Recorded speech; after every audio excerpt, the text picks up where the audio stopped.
Hello, my name is Curt Bonk at Indiana University, and I'm going to be talking to you about waking up, waking up from your innovative learning dreams. And it's time to make smarter learning happen, make it a reality, because we've all been dreaming for decades about more individualized, more innovative forms of instruction and learning. Now is the time. Now is the time finally to push ahead because we've not met those dreams. We've not met the possibilities that were in front of us. But today it's possible. Today it is possible. And let me go to my slides here. And today we have so many technologies, dozens and dozens and dozens in front of us, and so many unique possibilities for teaching and learning that it really is sort of a dream in front of us. We are dreaming all the time, aren't we? But we have to wake up from those innovative learning dreams that are in front of us and design new environments, collaborative, intensive, engaging, interactive environments, because people today are losing their jobs and they need to be reskilled or upskilled, involved in lifelong learning. The web, is 30 years old, more than 30 years old. Wikipedia, 20 years old. And openness, open education resources and open courseware, whether it's from MIT or other places around the world, are also 20-some years old. We have the technologies and the resources today to make changes because we're living longer. 100-year life, even. Because we are living longer, we have to think about the curriculum and changes thereof for people not just young in elementary or primary school or secondary, but as you move into the workforce and beyond, to have lifelong learning skills and different resources that are put in front of you at different moments in your learning evolution. Because everyone needs access to education today. We're in the learning century. This is the learning century, so we need to have learning components available to us. And we have to create the 60-year curriculum, as my colleague Chris Deedy at Harvard said, and my former student Rovi Brannon at the University of Washington. They both talk about the 60-year curriculum, not 4 years of college, but 60. This is daunting. So we have to have smarter forms of learning for all of us. We have to get smart today. And people in Beijing at the MOOCs Times building and in India and the US are creating more technologies than ever existed before. There's more money being spent on educational technology than ever in the history of humankind. But is it the technology we need? What is the purpose? Who benefits? What is the reason that we're building these various technologies? When will they come out to make an impact? If you want to know about making impact, you have to start thinking about the Horizon Report from EDUCAUSE, which is providing opportunities for us today. It's providing opportunities that we never had before. Download this free report and read about what's possible today. You might get a sense of the 30 different ways I think that learning is changing in front of our eyes. This changing dramatically. It's humongous, the kinds of changes that are occurring in front of us today. It's dramatic. Because of these changes, we have so many opportunities for engagement, for access, for customization of our students. And so I'll start with learning engagement. Learning engagement could be through games, could be through mobile technologies, could be through immersive worlds, and many other ways. Because our students, unfortunately, are disengaged. If you want to read 3 articles, I've got the links there. You can get my notes. They're up at trainingshare.com, trainingshare.com, under archive talks. And you can read about this disengagement and what we can do. But not only are students disengaged, but instructors are tired because of the pandemic. Teaching during the pandemic's not been easy with a blended learning kinds of environments. It's been difficult for everyone. In fact, not just at the primary and secondary level, but college instructors, university instructors are burned out as well. So we have to think about how do we create more engaging learning environments? Because this young generation today is very savvy with these high flex, hybrid, blended environments. How do we utilize them? How do we enable and enhance and enrich a more interesting, engaging instruction? There are many ways to do it. Just mobile learning games might be one of them. You can take out your mobile. Here in the US, many people use a technology called Wordle to play games online. That's fine. That's one way. There are other forms of games that can excite people. We want challenges. Students love challenges. They love novelty and relevance and interactivity and collaboration, motivational techniques for learning, curiosity, feedback, and encouragement. My friend Paul Kim at Stanford has developed the SMILE program, and it stands for Stanford Mobile Inquiry Learning Environment. And if you go into SMILE, you can download it for free. It has artificial intelligence-based questions underneath the system, and it challenges students to ask harder and harder questions. It will also evaluate the questions that the students ask. And so you have a rich, engaging environment just from this for little kids, as well as for older adults. So this is one way in which you can engage your students in the environment. You also can engage them through mobile apps, through the content on their mobile phones that they can interact with and answer. Maybe it's learning the human anatomy, or maybe it's learning some other discipline, psychology and sociology and so forth. Mobile devices let us learn in those small snippets we call micro-learning. And we're now moving into an age of abundant micro-learning in front of us. So learning is becoming more digital. Students are having access to these digital technologies that they never had access to before, with Padlet and Jamboard and other technologies today that let students create a concept map in Miro or MindDome or some concept mapping tool, or an online note-taking tool like Padlet. So learning is more immersive, where students can engage with ancient Rome and ancient Greece and other parts of aspects of civilization and ancient cultures or new cultures, the Louvre in Paris, for instance. So engaging students in realistic, it might not be totally high fidelity, but it gets us on the way there. In rich AR, augmented reality, and virtual reality, this is what's coming to schools today, to have students interact with other kids in these virtual worlds in classes where they're learning about the music, they're learning about anatomy, they're learning about how the heart works, they're learning about the solar system, they're learning about chemistry and biology and physics and all these science areas. But it's not just schools. Also in the workplace, people are being ramped up in terms of their job skills. When they get a job, a new job, they get skilled training in virtual worlds today. Their onboarding, their orientation. In the future, it might happen in the metaverse. The metaverse, this place to meet other people in an engaging and fun way, to collaborate, communicate with other people, almost like a hologram, a holographic image.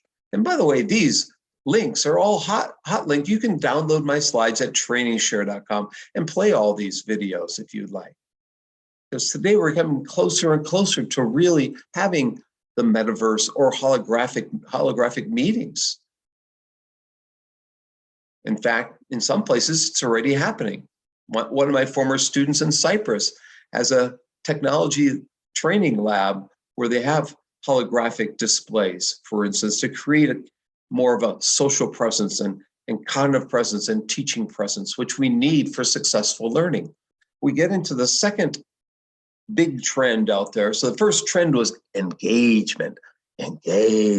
Second trend, pervasive access. Getting us access to video, through synchronous conferencing, through free and open courseware, through global collaboration, because students, people around the world, in the global south, in the developed world, anywhere, need this access. And today it's happening. Some students K-12 environments in the US, they're using OutSchool. In China, you might be using other resources to have free online classes for young students when they're at home during the pandemic. Of course they are accessing the web with content that they need. In California, they have a huge project to bring free books to community college students. They're saving those students tremendous amounts of money while increasing their grades in the class. Lower cost, higher performance through free books, because books are so expensive, students weren't buying them for a long time. This project alone is saving countless millions of dollars. In the pilot alone, they saved nearly $50 million. I have a free book that you can download for free in Chinese and in English called Tech Variety. Take a look at the website, TEC Variety. It will teach you about online motivation, how to build online motivation in your classes. This is one of 3 books I have in Chinese. I have another one called The World is Open in Chinese. And you guys should see it in Chinese. It's called MOOCs and Open Education Around the World. Anyways, just thought I'd throw that. I have a 4th book, a new book that's coming out in Chinese, we hope soon, called Transformative Teaching Around the World, relating to K-12 teachers who are Fulbright scholars. So I'm trying to provide some things that are free for people at publicationshare.com and at trainingshare.com and at my homepage. Just look me up at curtbonk.com. So learning is becoming more synchronous. We can bring students in through telepresence robots, where students might be bullied at school, might be sick, might be injured, might have to be work from home, might have the pandemic.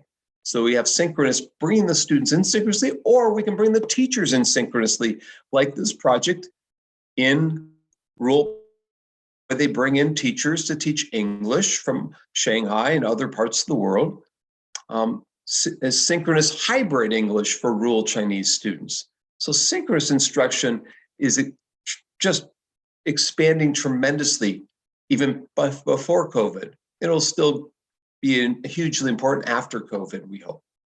Learning is becoming more globally collaborative. Students are playing musical instruments with other students around the world. They're having debates and discussions and project-based learning with their international peers. And we can have students do an introduction in the class using a free tool called Flipgrid, where students have a short video introductions of themselves. So that's the technology that's pervasive today. And I have a website for a podcast show that I do with Christine and Young Zhao and Punya Mishra. We have a show called Silver Lining for Learning, silverliningforlearning.org. And that's been going on for more than 2 years. We've brought in guests from around the world, Australia, Italy, Brazil, China, Korea, Indonesia, Malaysia, you name it. We've had people from the UK, from Myanmar, and so forth. And we've had 112 some episodes so far, including several recently on global collaboration and on quality and online learning. So take a look at silverliningforlearning.org podcast show. The third sequence, the third mega trend is customization. We had customization through blended learning environments, through self-directing on learning, through on-demand forms of learning, through MOOCs and open education. We can start individualizing our environments through adapted forms of learning, because what we're seeing during the pandemic is there's a silver lining for all of this. People are talking about their teaching. They're talking about their instruction. It's a unique golden age of teaching and learning today. It's not just my podcast show, Silver Lining for Learning.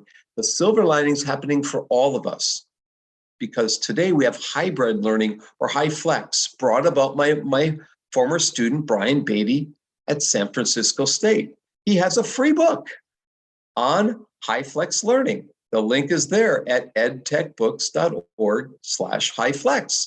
There's also a free report or two on planning for blended learning, and the links are in there as well for you from the Online Learning Consortium in the United States. There are a number of resources today to help you plan for blended learning or train for blended learning, or think about being an administrator of a blended learning approach. So it's complicated. It's not easy. I have a handbook of blended learning from 15 some years ago with a chapter from Beijing Normal University, in fact. So learning, because this age is exploding with open contents, learning has become more self-directed. And one of my research areas is self-directed learning. And I've been exploring this for almost 2 decades. If you'd like one of my papers, go to publicationshare.com or write to me. I'm happy to share those with you. Go to openlearning.com. Go to a number of websites and you will see free courses in video production, in computer coding, in marketing, in learning analytics, leadership training. Today we have all sorts of free contents online, including how to learn a language online like Duolingo or the BBC Learning English or Spanish Pod, Chinese Pod, French Pod. I'm doing research with a student of mine on Duolingo. We've written 2 papers.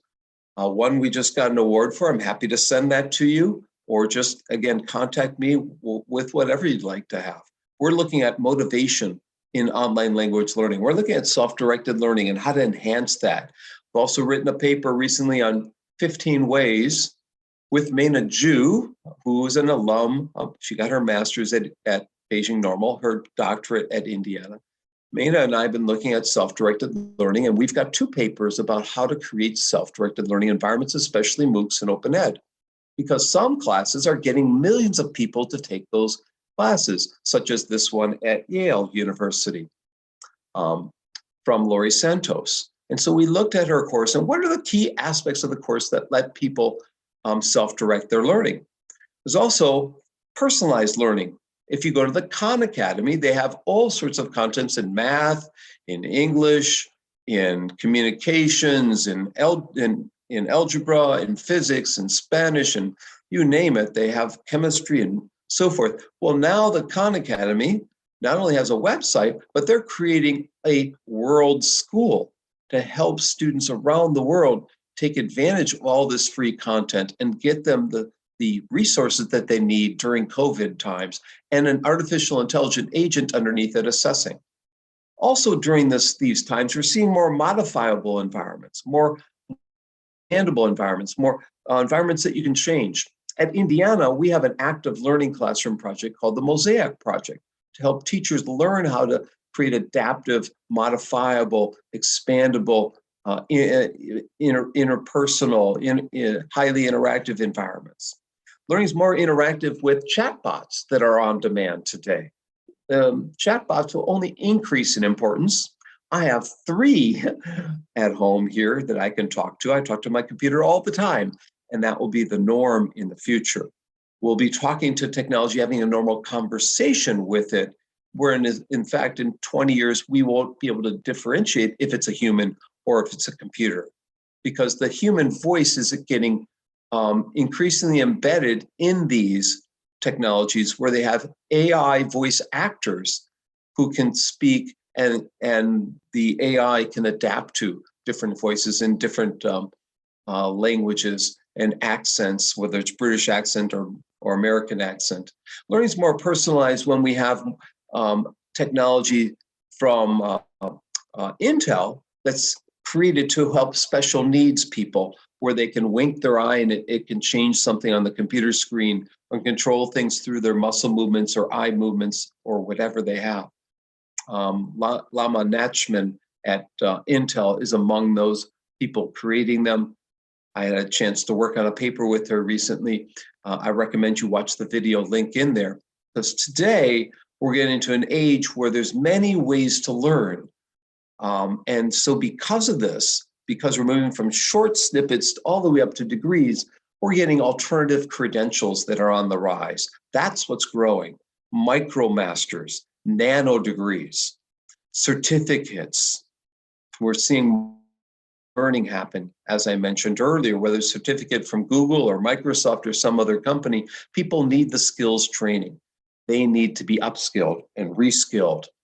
They need to get their micro-credentials because we have a shifting workforce today that needs assorted skills at their fingertips. They need to get those skills when on demand, just in time, when they need them.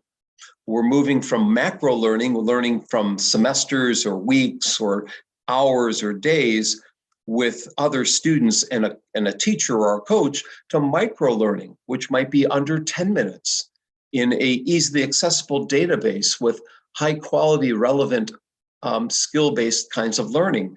Right now on our mobile devices, we might be able to get such training as opposed to on your desktops or laptop computers. And if you look at every day at the news, there's constantly articles on micro-credentials and on their potential impact or the types of purposes behind those micro-credentials. Not only do we have an explosion of micro-credentials, we also have an explosion of adaptive learning, whether it's at Arizona State or some other university. They're trying to utilize these for biology and math and other disciplines to get students feedback just in time, to flip the classroom. Flip classroom approaches watching a video first of the lectures and then come to class for discussions and debates and some kind of case analyses. And we see the business field, chemistry, math, biology, economics, psychology, using adaptive courseware the most. They're the first ones into using this. And we see there's been an explosion in massive open online classes during the pandemic. A number of classes in network learning, communication, art, Microsoft, whatever it is, teamwork, stress management, and it varied by country around the world. We see the numbers exploding during the pandemic in learning from these massive open online types of classes, or MOOCs. There's been a growth of MOOCs over the last couple of years, and that's why a number of my researches have been in this area of what's called MOOCs in open education. I've got a couple of MOOCs in open education in the Global South with a chapter from South China Normal University. So the one book I had Beijing Normal, one book I had South China Normal, who also, Dr. Zhanli Zhao, translated 2 of my books, and he's going to maybe work on another one. We see this explosion, a number of universities and MOOC degrees and credentials and courses and students, oh my, lots of things happening. Kids in Nepal are learning English online. Lots of these kids are getting certificates from Harvard and other places by learning English during the pandemic.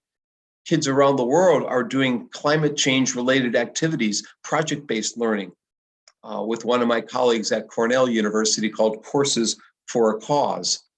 And my friends at the Commonwealth of Learning are creating classes that are useful for people for farming, for instance. They're getting farmers around the world, particularly from India and Africa, to think about crop rotation and fertilization and how to set up a budget to sell their products. So getting a MOOC for agriculture is helping around the world. We also have MOOCs for coding, where one class from Stanford has 900 volunteer teachers and 10,000 students from 120 countries. They'll be on my podcast, Silver Lining for Learning, soon. We also have activism, art education, and social movements happening through these MOOCs in open education. We also have business training at Arizona State. They have 5 classes that they're providing free to the world in data analytics and entrepreneurship, digital marketing, and so forth. And they're trying to get 100 million learners. This is a fascinating age. These are the 30 trends I just went through with all of you.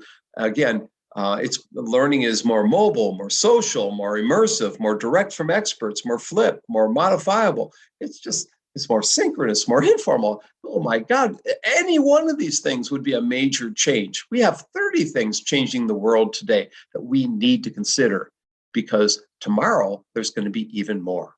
Tomorrow, my colleague Mena Ju, my former advisee, who got a degree at BNU, she and I have been thinking about, well, we're going to have robots in the classroom. They might be team members for student groups.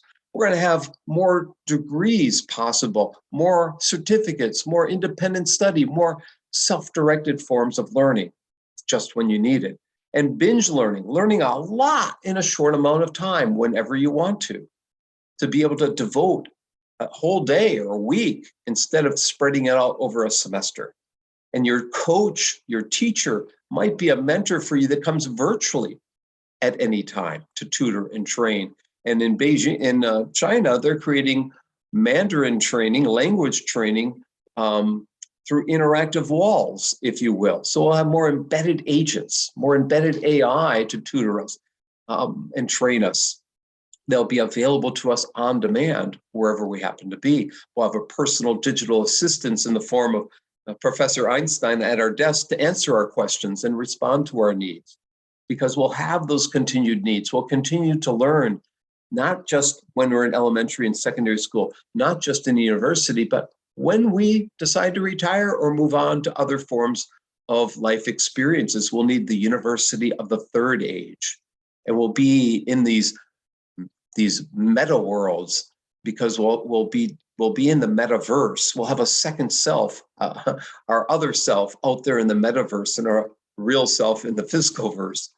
And we'll need constant refreshment of our learning, and we'll get our flash memory sticks and our mobile and our computers updated on the fly just when they need it, so it doesn't burn down like the library at Alexandria did. And finally, we'll have AI-generated teachers, tutors, and students that come to us based on the history of a person, based on all the records that they have. The technology will be able to recreate you and me 10 or 20 or 30 years from now. Will continue to exist in some format, believe it or not. Maybe not me, maybe just you. Maybe they don't want to see me. A bonus one here. So number 11, fitness training at our fingertips, getting a coach, a digital coach to help train. Today was my 832nd day of running in a row, and I don't have a trainer. I wish I had a trainer to help me along, because I need some advice about my running every day. Otherwise, I'll fall asleep and sleep on my computer. We're moving away from this age of dream states. We need to wake up and learn from all these possibilities in front of us to create pedagogically engaging, exciting, interactive, collaborative events, activities, training, and educational opportunities for our students. They need us. There are opportunities we have in front of us today as instructors, as administrators, as educators, as consultants. Take advantage of them. Go to my website, publicationshare.com for my free stuff. Go to trainingshare.com for this talk. If you have any questions, send me an email to me here at Indiana. Again, my name's Curt Bonk, and I appreciate you attending this session. And I hope you have a great event today and throughout. Good luck to everyone. Happy journeys and happy dreams to all of you. I wish you well in the coming decade, century, and beyond. Bye now.